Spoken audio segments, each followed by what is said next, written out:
Hello everyone, welcome back to day 16 of our trading series. आज से हमारा faithful start हो रहा है, जहां हम डिकोड करने वाले हैं बीयूएस यानी ब्रेक ऑफ स्ट्रक्चर एंड सीएचओसीएच चोच यानी चेंज ऑफ करेक्टर। आज की क्लास में हम सीखेंगे एडवांस स्ट्रक्चर मैपिंग, ताकि हम अपने ट्रेड्स को सीधे global centre banks, market makers और इंस्टीट्यूशंस कैपिटल फ्लो के साथ मैच कर सकें। अगर आप भी बड़े प्लेयर्स की तरह ट्रेड करना चाहते हैं तो ये फेज 4 आपके लिए सबसे ज़्यादा इम्पोर्टेंट है। आज हम सीखेंगे इंस्टीट्यूशनल ऑर्डर फ्लो। हम उन सिटी के स्ट्रक्चर को मार्क करना सीखेंगे जो मार्केट में स्मार्ट मनी के एक्यूमुलेशन और डिस्ट्रीब्यूशन पॉइंट्स को साफ साफ दिखाते हैं। एडवांस मैपिंग से पहले आइए बेसिक को एक बार क्विकली रिवाइज कर लेते हैं। मार्केट स्ट्रक्चर दो तरीके के होते हैं। वैसे तो हम ये अपना ट्रेंड आइडेंटिफिकेशन की क्लास में भी पढ़ चुके हैं, हायर हाई और हायर लोज के बारे में, बट यहाँ पे हम इसको दोबारा से रिवाइज कर रहे हैं। पहला है बुलिश स्ट्रक्चर। बुलिश स्ट्रक्चर में क्या होता है, प्राइस यहाँ पे हायर हाई और हायर लो बनाता है। हायर हाई हायर लो की एक सीरीज बनती जाती है जहाँ पे डिमांड सप्लाई से ज़्यादा हो जाती है, जिससे प्राइस लगातार ऊपर जाता रहता है। इसमें हमें सबसे ज़्यादा ध्यान रिसेंट हायर लो पर रखना होता है। दूसरा है बियरिश स्ट्रक्चर। यहाँ पे मार्केट लोअर हाई और लोअर लोस बनाती है। यहाँ सप्लाई डिमांड से ज़्यादा हो जाती है और प्राइस नीचे की तरफ प्रेशर होता रहता है। इसमें हमको रिसेंट हाई पर नज़र रखनी होती है। अब बात करते हैं बीओएस यानी ब्रेक ऑफ स्ट्रक्चर की। बीओएस का मतलब होता है कि मार्केट अपने करंट ट्रेंड को कंटिन्यू करना चाहता है। देखिए, अगर मार्केट अप ट्रेंड में है और प्रीवियस हाई को, जो प्रीवियस हायर हाई है या फिर हाई है, उसके ऊपर बॉडी के साथ क्लोज कर दें तो इसे बुलिश बीओएस कहा जाता है। और ठीक उसी तरह जब मार्केट डाउन ट्रेंड में है और अपने प्रीवियस लो को बॉडी के साथ क्लोज कर देता है तो उसे बियरिश बीओएस कहा जाता है। एक बात हमेशा याद रखिए, सिर्फ विक ब्रेक होने से बीओएस नहीं होता है। बीओएस होने के लिए इसके ऊपर बॉडी का क्लोज होना बहुत ज़रूरी है। कंफर्मेशन तभी मिलता है जब कैंडल बॉडी के ऊपर क्लोज होती है। सिंपल लैंग्वेज में कहें तो बीयूएस का मतलब होता है ट्रेंड का कंटिन्यू होना। ये ट्रेंड कंटिन्यू होने के कंफर्मेशन है। इस एग्जांपल को देखिए। देखो, सबसे पहले मार्केट ने एक हायर हाई बनाया, उसके बाद रिट्रेसमेंट आया और हायर लो बन गया। फिर प्राइस ने प्रीवियस हाई को ब्रेक कर दिया, इसके ऊपर कैंडल क्लोज कर दी। ये बुलिश बीयूएस हो गया। इसके बाद मार्केट फिर से एक हायर लो बनाया और फिर एक नया हायर हाई बनाया। यानी स्ट्रक्चर कुछ इस तरह होता है, higher high higher low BOS, higher high higher low BOS. जब तक ये सीक्वेंस चलता रहता है तब तक मार्केट हेल्दी अप ट्रेंड में माना जाता है। देखिए, आप समझते हैं बेयरिश ट्रेंड को। यहाँ क्या होता है, प्राइस लोअर हाई और लोअर लो बनाता है। देखिए, हर बार प्राइस क्या करता है, अपने प्रीवियस लो को ब्रेक करता है, बॉडी के साथ नीचे क्लोजिंग देता है।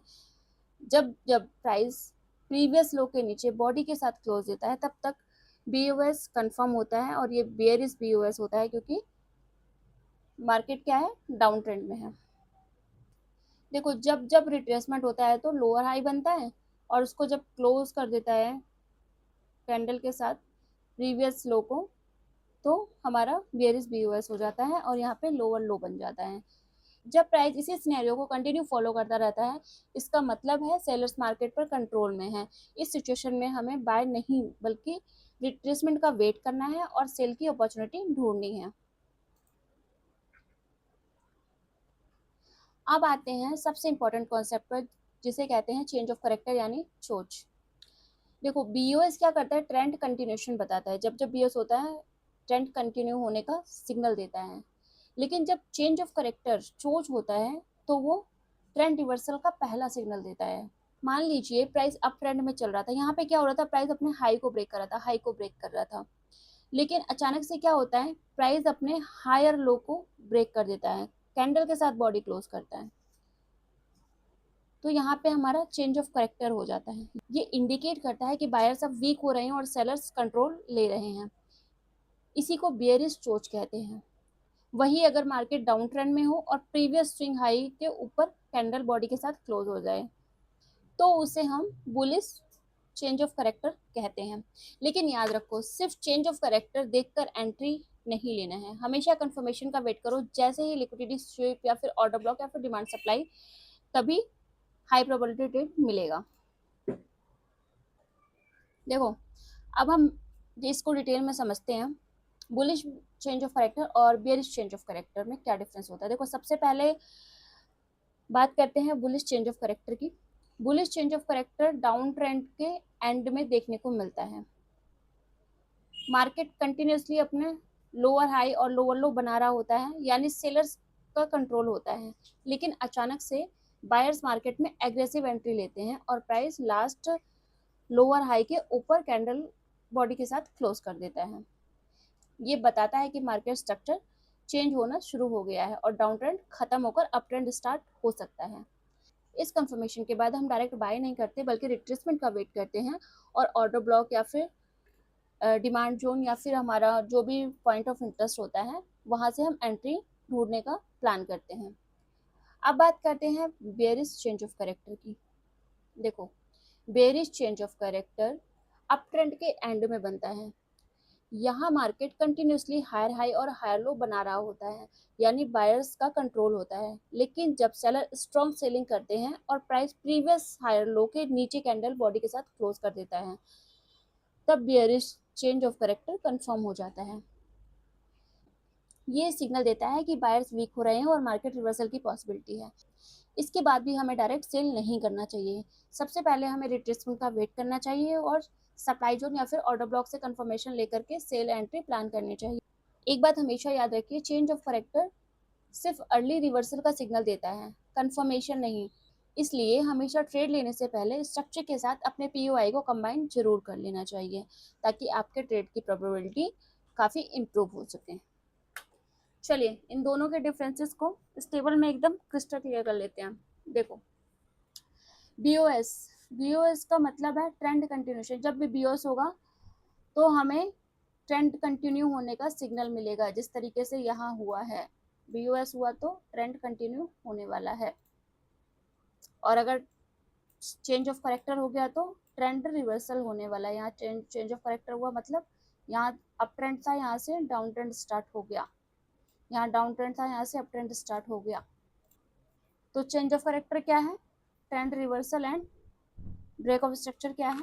Trend continuation.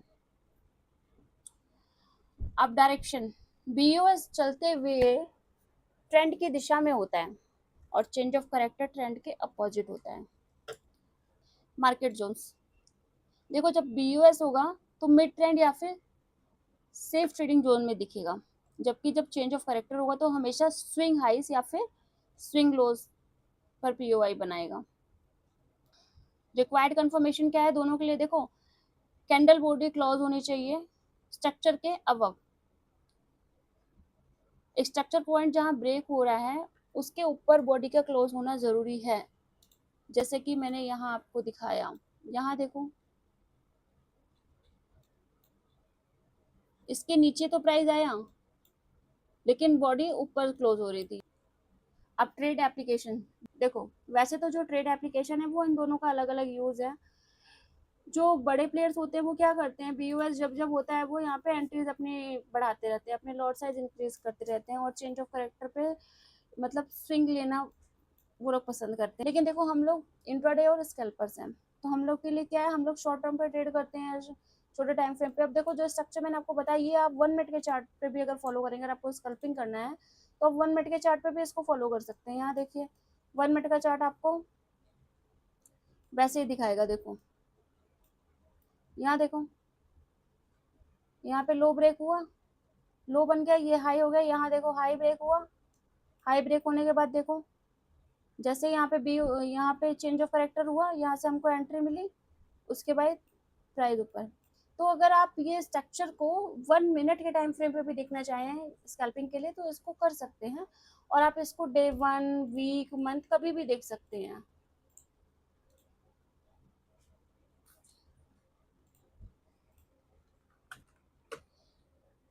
तो अब हमारी एसएमसी एंट्री स्ट्रेटेजी क्या होगी? 3 स्टेप ब्लूप्रिंट को ध्यान से देखिए और समझिए। देखो, पहला है, सबसे पहले वेट कीजिए कि प्राइस डेली या 4 आवर जैसे हायर टाइम फ्रेम पर पॉइंट ऑफ इंटरेस्ट या फिर ऑर्डर ब्लॉक पर आए। उसके बाद जैसे ही प्राइस वहां पहुंचे, लोअर टाइम फ्रेम जैसे 1 मिनट, 3 मिनट या फिर 5 मिनट पर स्विच करें और एक क्लियर चेंज ऑफ करेक्टर का वेट करें। स्टेप 3 है, जब चेंज ऑफ करेक्टर करने वाले नए ऑर्डर ब्लॉक का फेयर वैल्यू गैप को मार्क करें, वहां से अपना लिमिट ऑर्डर प्लेस करें।